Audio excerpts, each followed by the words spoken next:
안녕하세요. 축진먹입니다. 토트넘이 챔피언스리그에서 도르트문트 상대로 2대0 승리를 거뒀습니다. 일단은 오늘 경기 이제 결정적인 사건이 있었는데 스벤손이라는 선수가 24분에 퇴장을 당하면서 토트넘이 거의 경기에 추가 시간까지 포함했을 때는 4분의 3 정도? 한 75% 정도는 11명으로 뛰었던 것 같습니다. 그리고 도르트문트는 10명으로. 그래서 토트넘이 일단 이겼는데 저는 개인적으로 이제 프랭크의 경기력을 조금 더 보고 싶었어요. 그러니까 11대 11 게임에서 프랭크의 경기력을 조금 더 보고 싶었는데 퇴장당하고 나서는 약간 비대칭 전력이 되다 보니까 거기서 경기력을 확인하지 못한 부분은 조금 아쉬웠습니다. 근데 일단은 전반전은 확실히 토트넘 에너지 레벨이 좋았어요. 11대 11일 때도. 그래서 전체적으로는 뭔가 동기부여가 잘 돼 있는 느낌, 선수들이 더 열심히 뛰는 느낌, 한 발짝 더 뛰는 느낌, 이런 느낌들이 있었는데 이거는 약간 우스갯소리긴 한데요. 그러니까 우리가 상상으로 시나리오를 짜보는 거죠. 근데 이제 이거는 상상입니다. 프랭크 감독이 이번 게임이 결과에 상관없이 마지막으로 통보를 받은 거죠. 그래서 얘들아,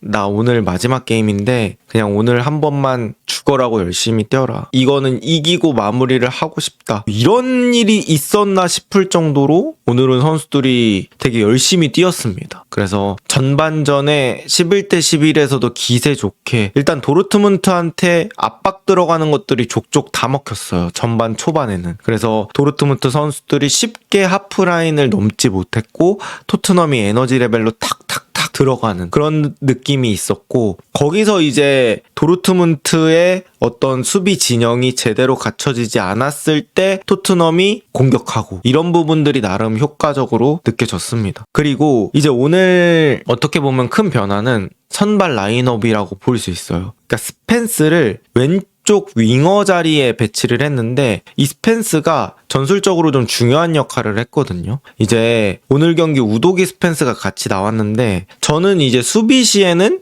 약간 변형 백파이브 같은 느낌을 받았습니다. 그래서 스펜스 왼쪽 윙백, 우도기 왼쪽 스토퍼, 로메로 가운데 센터백, 단소 오른쪽 스토퍼, 그리고 오른쪽 윙백은 포로가 그렇게 5백 만들고 그 앞에 06 듀오 2명의 수비형 미드필더, 그 앞에 3톱으로 시몬스, 솔랑키, 오도베르 이런 느낌이었거든요. 그래서 수비할 때는 5-2-3 느낌으로 수비를 했었던 것 같고 공격 시에는 이제 포백으로 하면서 스펜스가 아예 윙어처럼 올라가는 그런 느낌으로 봤습니다. 그러니까 저는 약간 요 느낌이 맨더비에서 도루구 같은 느낌을 좀 받았어요. 그러니까 도루구가 약간 수비형 윙어처럼 맨더비에서 뛰었다고 생각을 하거든요. 그런 역할을 스펜스가 많이 했다. 그래서 이 스펜스가 위아래로 왔다 갔다 하면서 또 빌드업할 때는 포로도 높은 위치까지 올라가는 장면들도 있었고 그래서 이런 식으로 변화를 줘서 플레이를 했던 것 같고 오늘은 또 스펜스가 1대1 돌파가 되게 좋더라고요. 그러니까 이게 마침 또 효과를 볼 수 있었던 게 스펜스 1대1 돌파가 상당히 좋았어요.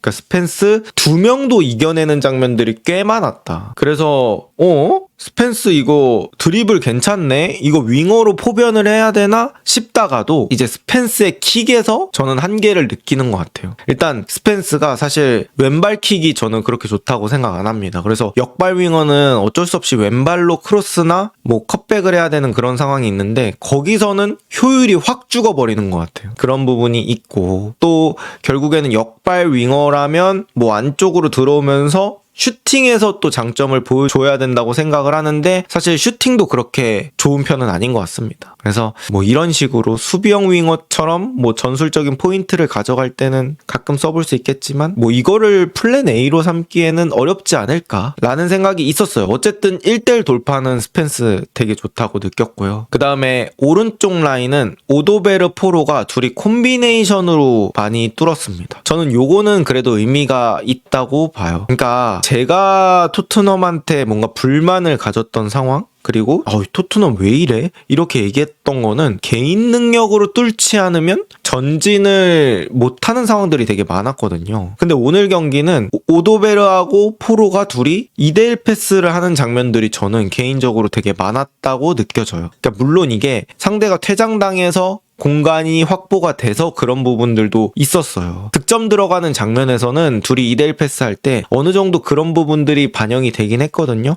하지만 그 전 장면에서도 포로가 공간에다 띄워주면 오더베르가 그 공 잡고 뭐 이런 장면들이 있었기 때문에 둘의 콤비네이션이 오늘은 좀 볼만했다라고 느꼈고, 이게 이제 의미가 있는 건 토트넘이 그동안 경기에서 안 될 때 문제를 가졌던 부분은 결국에는 안 뛰었기 때문에 패스길이 안 나왔다는 그런 단점이 있었거든요. 근데 오늘은 그래도 뛰어서 패스길을 만들어줬기 때문에 그런 패스가 나갔다. 요 정도까지는 얘기할 수 있습니다. 자, 이제 승리를 했으니까 냉정하게 한번 봐야겠죠. 후반전은 얘기가 완전히 달라졌어요. 여러분, 11명이 계속 뛰는 팀과 10명이 계속 뛰는 팀, 거기다 경기장에 비까지 내렸거든요. 비 내리면 저는 그런 체력 감소가 더 심해진다고 생각해요. 그러면 체력적으로 후반으로 갈수록 누가 더 유리할까요? 저는 토트넘이라고 생각하거든요. 근데 토트넘이 후반전에는 윗공기를 별로 못 마셨어요. 후반전에는 오히려 도르트문트한테 점유율이 밀렸거든요. 지금 통계 찾아보니까 45대 55로 도르트문트가 앞섰는데, 사실 느낌은 뭐 거의 3대 7 정도의 느낌이었거든요. 10명 있는 팀 상대로 토트넘이 이렇게까지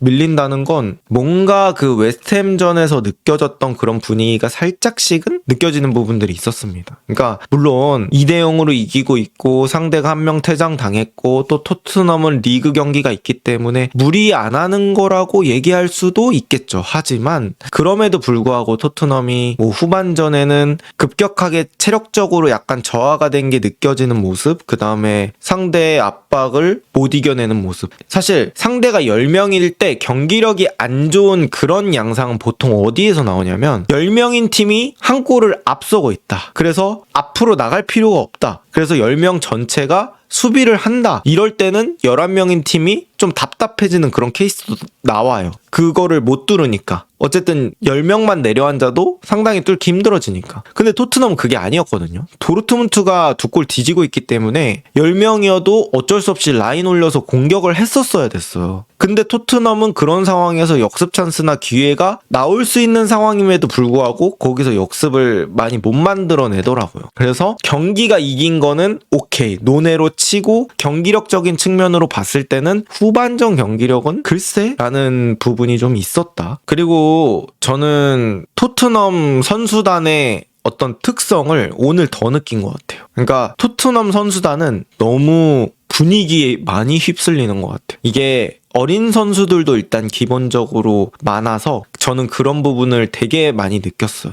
그러니까 어린 선수들이 많다 보니까 골 넣고 분위기 잘 탈 때는 막 와 하면서 선수들이 벌떼처럼 축구를 잘하는 것 같아요. 근데 뭔가 그 분위기가 한번 꺾이는 사건이 발생하거나 실점을 한다거나 이런 상황에서는 또 선수들이 되게 풀 죽는다고 해야 되나? 그런 느낌이 있는 것 같아요. 그리고 이제 어린 선수들 말고 좀 베테랑급의 선수들도 저는 분위기 좀 잘 타는 유형이라고 생각하거든요. 비카리오도 약간 저는 감정이 되게 올라왔다 내려갔다가 심한 것 같아요. 약간 토트넘 골키퍼 중에는 포스터 같은 형님 있잖아요. 그런 형님이 되게 감정의 기복이 좀 적었던 것 같은데, 비카리오도 골키퍼 치고는 좀 왔다 갔다 하는 편인 것 같고, 그 다음에 로메로도 감정적으로 조금 올라오는 그런 부분들이 있는 것 같고, 그래서 그런 베테랑들도 있고, 그 다음에 이제 어린 선수들의 비중도 높다 보니까 이런 분위기 타는 거는 토트넘 선수단 자체에 좀 특성이 있다. 다른 팀이 그런 분위기에 움직이는 그런 숫자의 범위가 90, 110이면 토트넘은 80, 120, 70, 130 뭐 요런 느낌이라고 해야 되나? 그럼 이렇게 봤을 때는 결국 토트넘이 선제골을 넣어야 잘 될 수 있는 축구인 거죠. 다르게 말했을 때는 실점을 먼저 안 하는 축구가 돼야 된다라는 얘기가 되거든요. 그 얘기는 뭐냐? 결국엔 또 수비 얘기가 나올 수밖에 없는 것 같아요. 그럼 요거 다시 되돌아가서 생각을 해보면 오늘 토트넘이 잘 되고 이길 수 있었던 게 어떻게 보면 이런 스펜스를 좀 포인트 있게 기용하면서 수비를 일단 안정화해서 가져간 게 또 포인트가 됐을까라는 생각이 들더라고요. 그러니까 오늘 보면은 우도기가 일단은 많이 안 올라가요. 요 부분이 약간 포인트 같은 부분이라고 봐야 되나? 그렇게 볼 수 있을 것 같고요. 여기서 이제 이 영상을 보시는 분들이나 아니면 제일 중요하게 보시는 포인트가 그럼 프랭크 경질 안 되나요? 이거겠죠. 근데 제가 봤을 때는 저도 잘 모르죠. 지금 현지에서 어떻게 돌아가는지는 모르겠지만 저는 아직까지는 생각이 그렇게 바뀌지는 않은 것 같아요. 저는 그래도 경질로 가는 게 맞다고 생각을 하고요. 모르겠어. 저는 전반전의 경기력이 후반까지 쫙 이어졌으면 여기서 그래도 좀 답을 찾고 올라가나? 라는 생각이 들었는데 후반전은 또 완전히 뭐 불이 꺼진 듯이 게임이 되다 보니까 뭐 오늘 경기로 믿어주자 이렇게 얘기하기는 좀 어려울 것 같고요. 제가 생각했을 때 사실 오늘 득점 과정도 결국에 하나 세트피스, 하나는 공간이 나서, 그러니까 퇴장 상황에서 들어간 골이거든요. 오늘도 뭐 공격 과정에서 엄청난 패턴 플레이가 나왔다든지 아니면 빌드업을 되게 토트넘이 수려하게 풀어갔다든지 이런 느낌은 아니었고 사실 웨스트햄전보다 훨씬 더 열심히 뛰었다라는 느낌 정도밖에 저는 받지는 못했어요. 네, 그래서 저는 뭐 아직까지는 그렇게 대세가 흔들릴 만큼의 승리라고는 생각하지 않습니다. 이 경기 보고는 또 느낌 달라지셨을 수도 있으니까 생각이 저랑은 다르실 수도 있을 것 같아요. 근데 저는 글쎄요, 벌리전까지는 좀 봐야 될 것 같고 저 개인적으로 의문이었던 건 뭐냐면 사실 도르트문트가 지금 분데스에서는 2위거든요. 물론 이제 바이에른 뮌헨이랑 승점 차이가 좀 나긴 하지만 분데스에서 2위 하는 팀인데 왜 전반전에는 프리미어리그 강등권인 웨스트햄보다 못한다는 느낌이 들지? 라는 생각이 저는 많이 들었거든요. 그래서 이런 부분들은 저 개인적으로는 의문이고 도르트문트가 하프타임에 회초리를 맞았나? 그래서 후반전은 확 좋아졌나? 뭐 이런 생각이 들긴 하지만 어쨌든 이게 판단하기 진짜 애매한 것 같아요. 그러니까 오늘 게임이 11대 11로 쭉 갔어야 프랭크 축구를 더 잘 볼 수 있는 상황이 됐을 것 같은데 퇴장으로 인해서 조금 더 판단하기 어려워졌을 것 같고 글쎄요, 보드진들도 어쨌든 오늘 승리를 했으니까 경질하려고 딱 마음을 먹었다가도 또 벌리전까지 보지 않을까라는 생각이 들긴 합니다. 그리고 오늘 뭐 후반전에 바이필드라는 선수가 들어왔어요. 베리바리 부상당하면서 이제 토트넘이 벤치라인이 완전 박살이 났거든요. 이런 사정 저런 사정 뭐 부상도 많고 해가지고 어쨌든 이제 미드필더에서 들어올 선수가 아카데미 레벨, 유스 레벨의 선수밖에 없어가지고 이제 바이필드가 들어오면서 포로가 중앙 미드필더 봤거든요. 저는 포로는 중앙 미드필더로 포변은 어려울 것 같다고 느꼈습니다. 물론 한 경기긴 한데 풀백이 받는 압박의 방향과 중앙 미드필더가 받는 압박의 방향이 다르잖아요. 풀백은 뭐 어떻게 보면